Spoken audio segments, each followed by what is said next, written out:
projet 2, tu vas apprendre à faire un programme de visite d'un lieu exceptionnel, comme les musées. Et tu vas apprendre à raconter ton voyage. À la fin du projet 2, nous allons fabriquer le carnet de voyage de classe. Voici les différentes activités. Dans l'activité de conjugaison, tu seras capable de construire des phrases en conjuguant les verbes du premier groupe et deuxième groupe au présent et au passé composé. Dans l'activité de grammaire, tu vas connaître les indicateurs de lieu, le complément de lieu, les déterminants possessifs, le complément de temps et les déterminants démonstratifs. Dans l'activité d'orthographe, tu vas connaître le féminin des noms en ien et aussi l'accord du participe passé et les homophones sont et ont. Dans l'activité de lecture, tu seras capable de comprendre un texte qui raconte une visite ou un voyage. Et dans l'activité de vocabulaire, tu vas connaître le vocabulaire relatif aux moyens de transport, les synonymes et les antonymes. Et dans l'activité de production écrite, tu seras capable de raconter ton voyage ou sa visite en 6 phrases pour fabriquer le carnet de voyage de classe. Oral. Bonjour.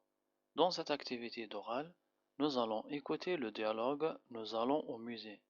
Ouvre ton livre à la page 102 et suis attentivement.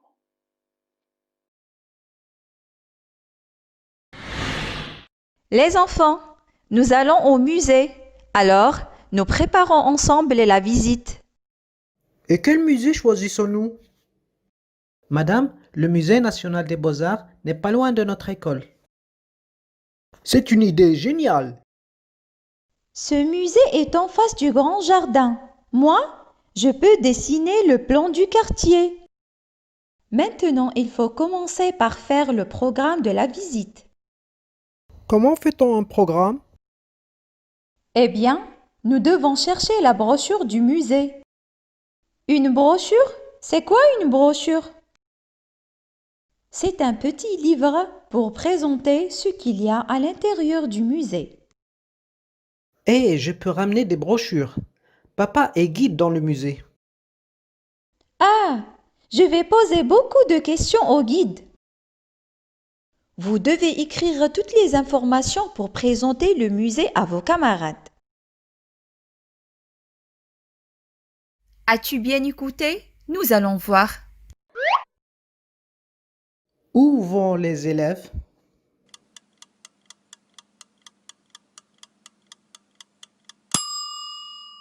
Bonne réponse. Les élèves vont au musée. Que doivent préparer les élèves?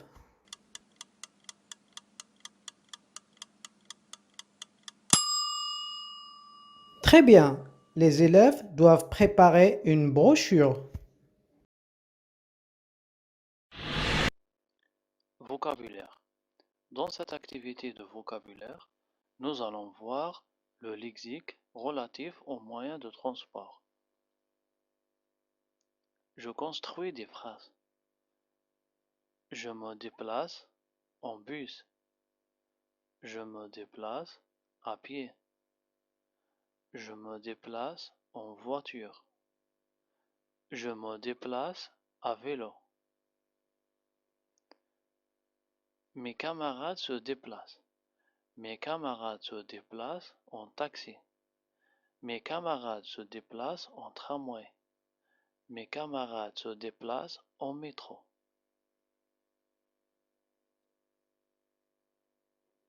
Je dis ce que je vois dans l'image. Qu'est-ce que c'est? Très bien. C'est une passerelle pour piétons. Passerelle pour piétons. Regardez la deuxième image. Que vois-tu? Très bien. C'est un passage pour piétons. c'est un passage pour piétons. Regarde la troisième image. Que vois-tu?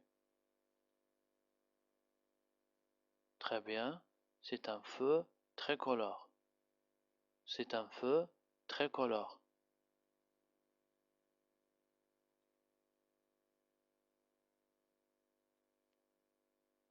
Tu es à pied. Quand traverses-tu la rue? Quand le bonhomme est vert ou bien quand le bonhomme est rouge? Très bien, c'est quand le bonhomme est vert. Je traverse la rue quand le bonhomme est vert. Tu es à vélo. Que dois-tu mettre sur la tête? Très bien, je mets un casque. Je mets un casque. Lecture. Bonjour. Dans cette activité de lecture, nous allons lire le texte au musée des animaux. Voici le texte. Au musée des animaux. Horace s'ennuie tout seul à la maison. Et s'il allait au musée? D'un bond, il est dehors. Le petit chien arrive devant un beau bâtiment. Le musée. Derrière ces portes sont rassemblés les animaux, du plus grand au plus petit. Mais le gardien lui dit: c'est interdit aux chiens. Horace rentre à la maison, il feuille les armoires. Il essaie des costumes de Matelot, Zorro, Apache. Finalement, il choisit les vêtements de son maître. C'est le meilleur camouflage. Cette fois-ci, Horace entre au musée. Émerveillé, il découvre des animaux étranges. Le long du couloir, l'ours, la hyène sont alignés. L'antilope a des cornes. Le hibou pointe son bec. Ils ont l'air redoutables. Et Horace frissonne. Musée des animaux. Musée des animaux. Horace. Horace. Zorro. Matelot. Apache. L'antilope. L'hibou. L'ours. La hyène. Le gardien. Je répète. Musée des animaux. Horace. Zorro. Matelot. Apache. L'antilope. L'hibou. L'ours. La hyène. Le gardien.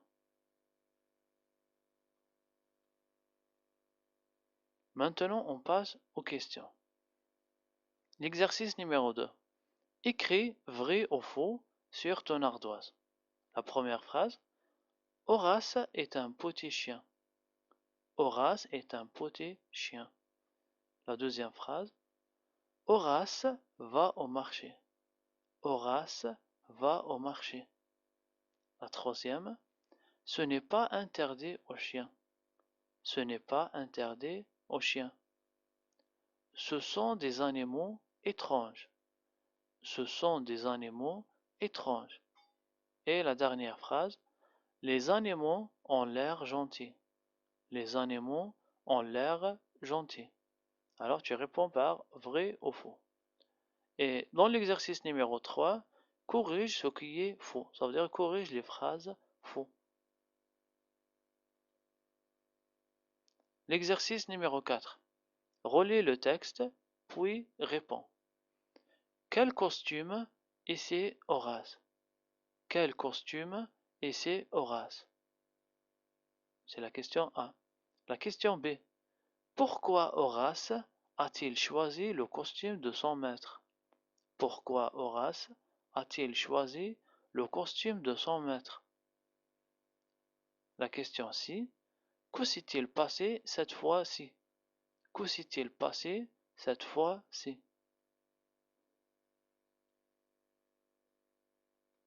L'exercice numéro 5. Avec ta ou ton camarade, trouve les mots du texte qui correspondent aux images. Quels sont les animaux alignés le long des couloirs? Ça veut dire que tu vas écrire le nom de ces animaux.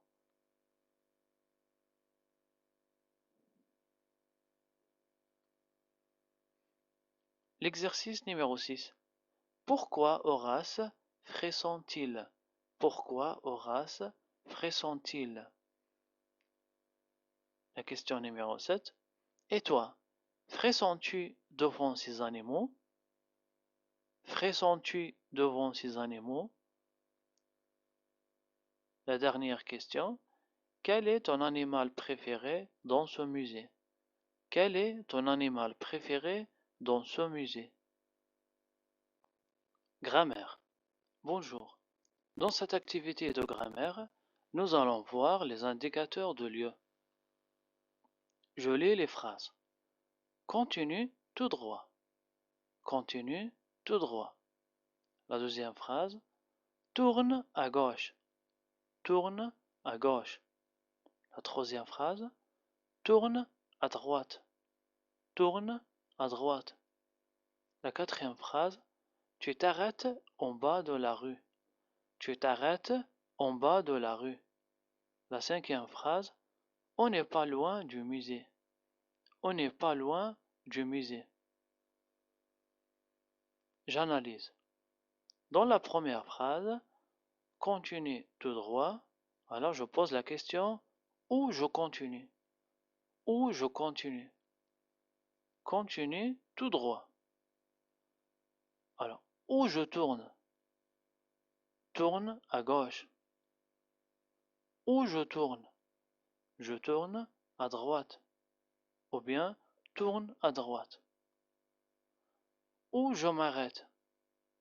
Tu t'arrêtes en bas de la rue. On est où? On n'est pas loin du musée. Alors, tout droit, à gauche, à droite, en bas, loin, c'est la réponse de la question où. Je retiens. Tout droit, à droite, à gauche, en bas, loin, sont des indicateurs de lieu. Il existe d'autres indicateurs de lieu, comme en haut, au centre, au-dessous, au-dessus, d'un côté, devant, derrière, etc. Maintenant, on va faire un petit exercice. Regarde l'image, puis réponds aux questions. Où est le grand fauteuil? Où est le grand fauteuil?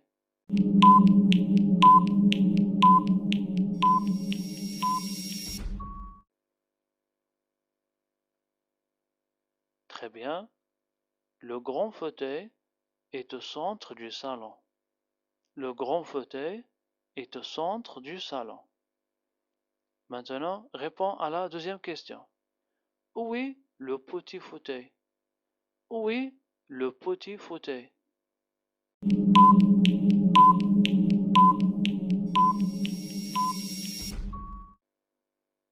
Très bien. Le petit fauteuil est devant l'armoire. Le petit fauteuil est devant l'armoire. Alors, dans la première phrase, au centre est un indicateur de lieu, et dans la deuxième phrase, devant est un indicateur de lieu. On continue avec la troisième phrase, ou bien la troisième question. Où est la pendule? Où est la pendule? Voici la pendule. Où est la pendule?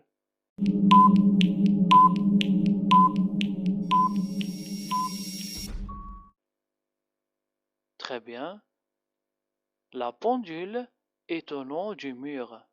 La pendule est au nom du mur. On continue avec la quatrième question. Où sont les livres? Où sont les livres?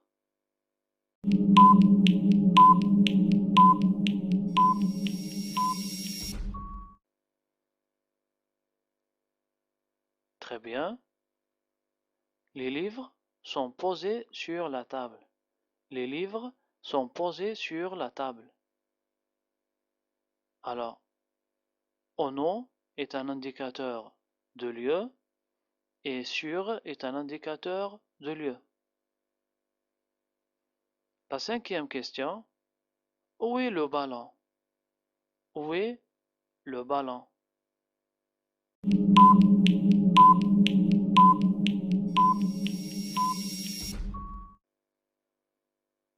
Très bien. Le ballon est sous la table. Le ballon est sous la table.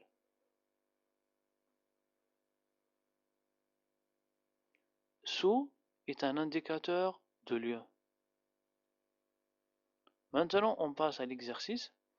Fais les exercices 1, 2, 3, page 38 sur le cahier d'activité. Grammaire. Dans cette activité de grammaire, nous allons voir le complément de lieu. Je lis les phrases. Les élèves entrent dans le musée. Les élèves entrent dans le musée. On s'attarde devant les tableaux de peinture. On s'attarde devant les tableaux de peinture. Il déjeune au jardin. Il déjeune au jardin. Les visiteurs rassemblent autour du statut. Les visiteurs rassemblent autour du statut. À la fin de la journée, on rentre à la maison. À la fin de la journée, on rentre à la maison. Maintenant, on va analyser les phrases. Dans la première phrase, les élèves entrent dans le musée. Les élèves, c'est le sujet. Entre, c'est le verbe. Et dans le musée est un complément. Dans ce complément, il y a un indicateur de lieu. Nous avons déjà vu l'indicateur de lieu comme sur, dans, sous, au-dessous, au-dessus. Alors dans, c'est un indicateur de lieu. Et tous les compléments qui contiennent un indicateur de lieu, c'est un complément de lieu. Donc, le complément dans le musée est un complément de lieu parce que il contient un indicateur de lieu. La deuxième phrase, on s'attarde devant les tableaux de peinture. On s'attarde devant les tableaux de peinture. On, c'est le sujet. On, c'est le sujet. S'attarde, c'est un verbe pronominal. Devant les tableaux de peinture. Alors ici, l'indicateur de lieu, c'est devant. Et devant les tableaux de peinture est un complément de lieu. La troisième phrase, il déjeune au jardin. Il déjeune au jardin. Il, c'est le sujet. Déjeune, c'est le verbe. Au jardin est un complément de lieu. Parce que il y a l'indicateur de lieu, c'est au. La quatrième phrase, les visiteurs rassemblent autour du statut. Les visiteurs rassemblent autour du statut. Les visiteurs, c'est le sujet. Rassemble, c'est le verbe. Autour du statut, c'est un complément de lieu. Et autour est un indicateur de lieu. Je répète, dans le musée est un complément de lieu parce qu'il contient un indicateur de lieu, c'est dans. Devant les tableaux de peinture est un complément de lieu parce qu'il contient un indicateur de lieu, c'est devant. Au jardin est un complément de lieu parce qu'il contient un indicateur de lieu, c'est au. Et autour des statues est un complément de lieu parce qu'il contient un indicateur de lieu, c'est autour. Je retiens. Tout complément introduit par un indicateur de lieu est un complément de lieu. Exemple, il rentre à la maison. À est un indicateur de lieu, à la maison est un complément de lieu. Je répète, tout complément introduit par un indicateur de lieu est un complément de lieu. Exemple, il rentre à la maison. À est un indicateur de lieu, à la maison est un complément de lieu. Exercice. Fais l'exercice numéro 4, page 39, sur le cahier d'activité. Grammaire. Bonjour. Dans cette activité de grammaire, nous allons voir les adjectifs possessifs. Joli. Youssef porte son pantalon, sa casquette bleue et ses lunettes rouges. Youssef porte son pantalon, sa casquette bleue et ses lunettes rouges. Je porte mon manteau, ma chemise blanche et mes chaussures noires. Je porte mon manteau, ma chemise blanche et mes chaussures noires.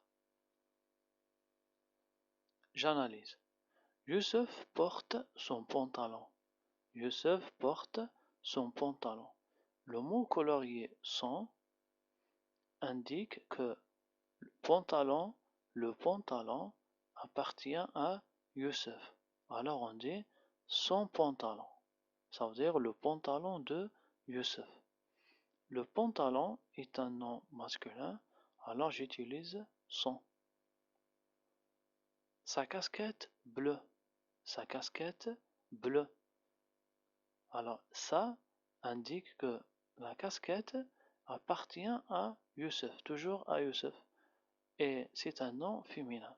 Alors on dit sa casquette bleue. Et ses lunettes rouges.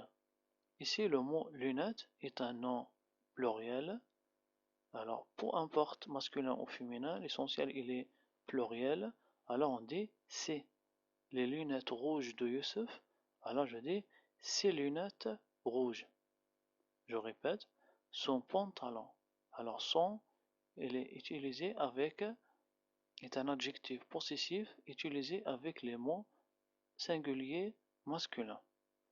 Ça est un adjectif possessif utilisé avec les noms féminins singuliers.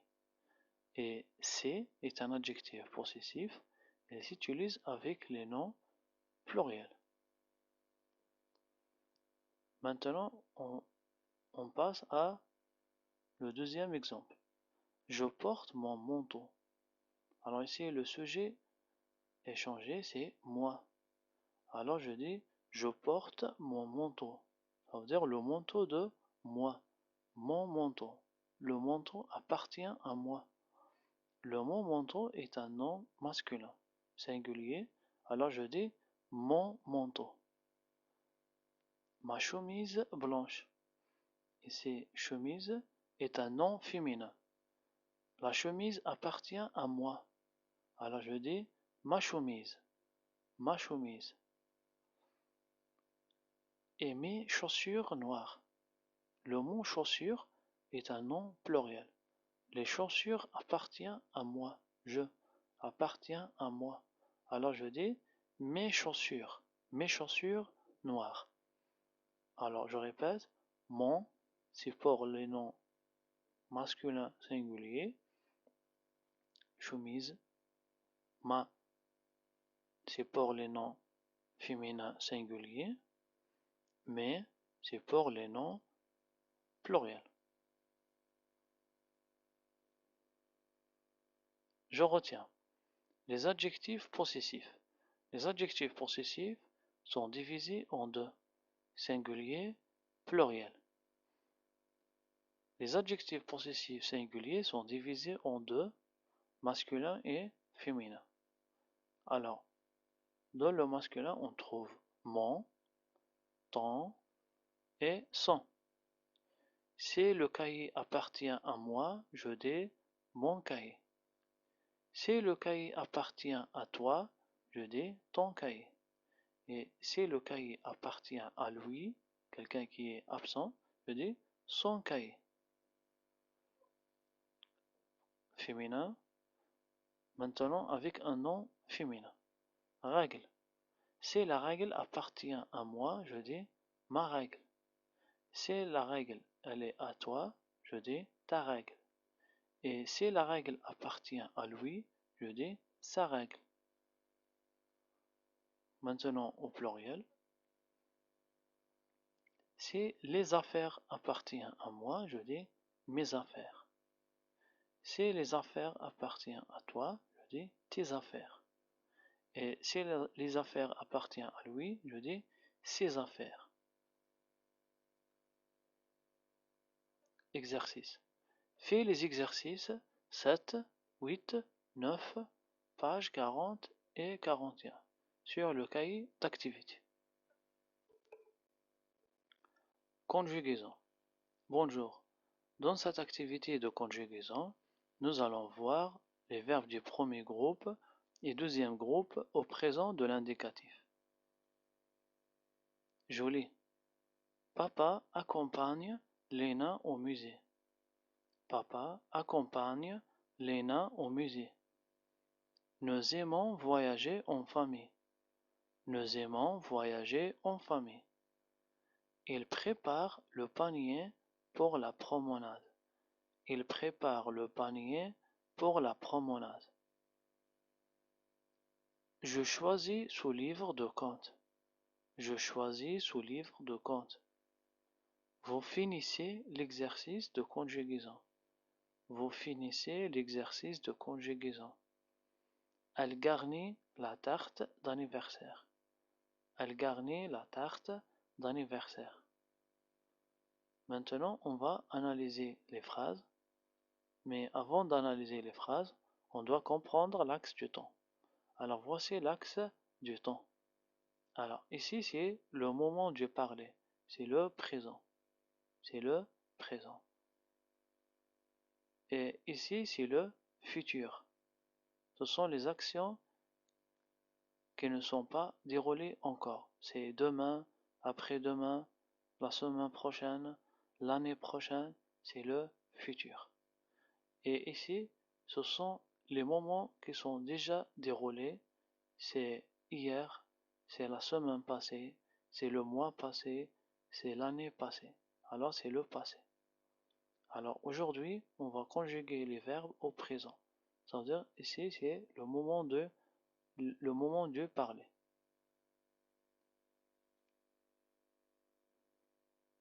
J'analyse. Papa accompagne Léna au musée. Alors ici, le verbe c'est accompagne. Le verbe accompagne, c'est un verbe du premier groupe.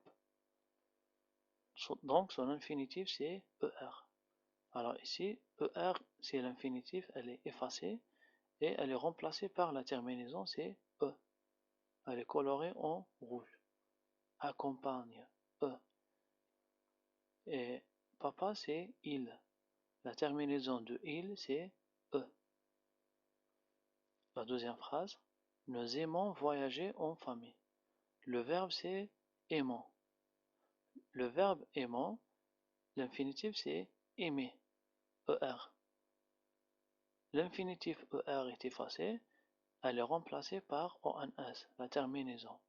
ONS, c'est la terminaison du pronom personnel nous.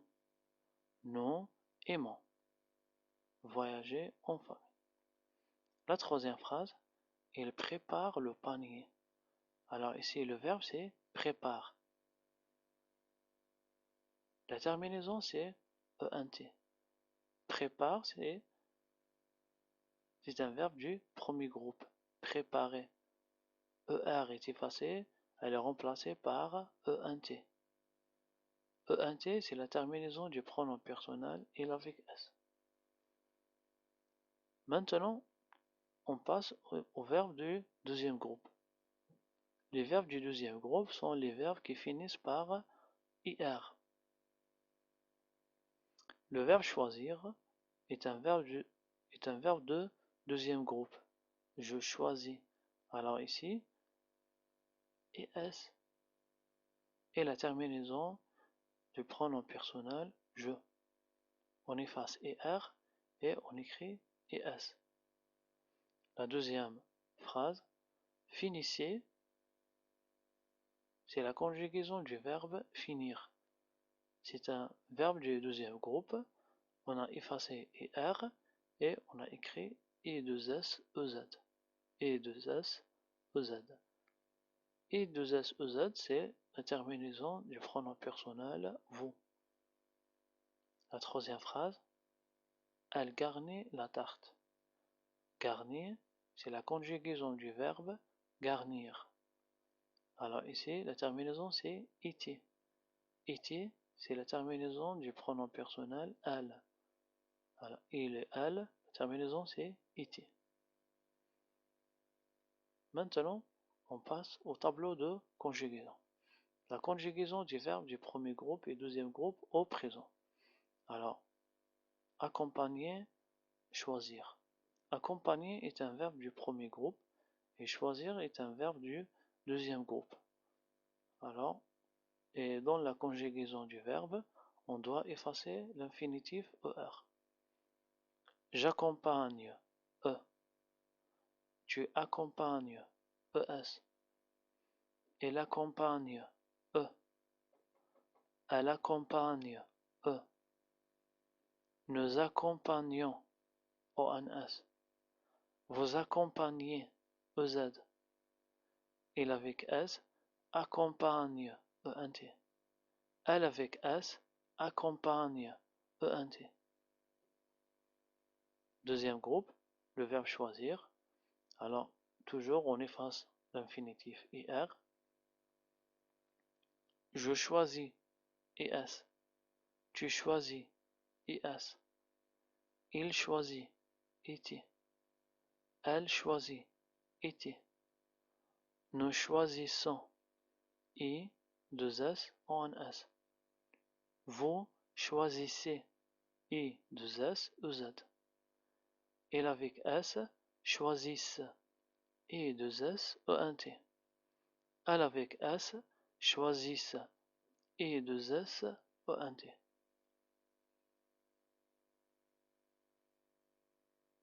Exercice.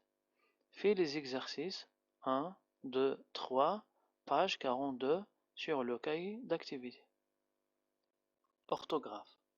Dans cette activité d'orthographe, nous allons voir le féminin des noms en ien et ion. Joli. Un pharmacien. Une pharmacienne. Un informaticien. Une informaticienne. Alors ici, comme vous remarquez, le mot pharmacien est un nom qui finit par ien. Son féminin c'est pharmacienne. Ça veut dire on va doubler le n et écrire e à la fin. Un devient une, ien devient ien. La même chose avec le mot informaticien. Le mot informaticien finit par ien et son féminin c'est informaticienne. En doublant le n et écrire e à la fin. Un autre exemple. Un électricien. Son féminin c'est une électricienne. Électricien. Électricienne. Ien, ien. Un gardien. Une gardienne. Je répète, un électricien, une électricienne. Un gardien, une gardienne. Maintenant, on passe au nom qui finit par ion. Un champion. Un champion. Son féminin, c'est une championne. Alors on fait la même chose. On va doubler le N et écrire E à la fin. Un, c'est une champion, championne. Un lion. Un lion. Son féminin, c'est une lionne. Une lionne. Je répète. Un champion. Une championne.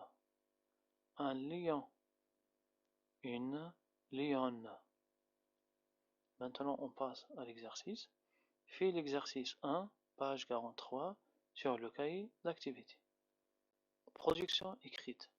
Bonjour. Dans cette activité de production écrite, nous allons écrire un programme de visite d'un musée. Voici le programme de visite au Musée national des beaux-arts. Le programme. Le matin, à 8 heures, le bus dépose les élèves devant le musée. De 8h15 à 10h15, les élèves regardent les tableaux, les statues, les sculptures, la monnaie, etc. De 10h15 à 10h45, les élèves prennent leur casse-croûte au jardin d'essai. De 11h à 12h, les élèves visitent le zoo du jardin. À midi, les élèves se préparent pour retourner à l'école. Exercice. En suivant les mêmes étapes et en petits groupes, rédigez un programme de visite d'un lieu exceptionnel, un musée des beaux-arts, un musée des animaux ou un musée des objets traditionnels. Tâche 1. Bonjour. Dans cette activité de notre projet, nous allons fabriquer un programme de visite d'un musée. Le matériel nécessaire. Feuilles de dessin, images de différents lieux à visiter, crayons de couleur. Les étapes. La première étape, la préparation de feuilles. Le cadre et les zones de texte. La deuxième étape, écris le titre en grand format. Troisième étape, colle chaque image à côté de son zone de texte. Quatrième étape, écris le temps et le lieu dans chaque zone de texte. Cinquième étape, les élèves votent pour le meilleur programme de visite. Alors ici, voici un travail exemplaire. Ici, vous trouvez le titre, les images et les zones de texte. Alors c'est le même travail de la production écrite, c'est juste nous avons coloré les zones de texte et collé des images relatives au programme. C'est la fin de la séquence 1, projet 2. À bientôt!